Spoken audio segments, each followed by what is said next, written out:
Hello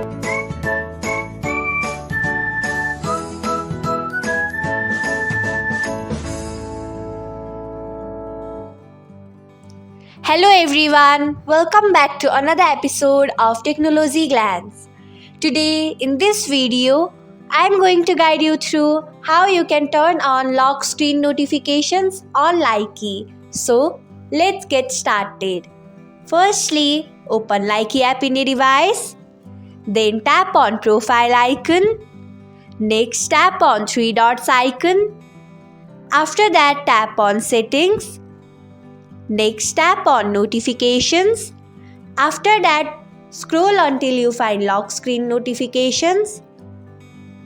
Then tap on it. So this is how you can turn on lock screen notifications on Likee.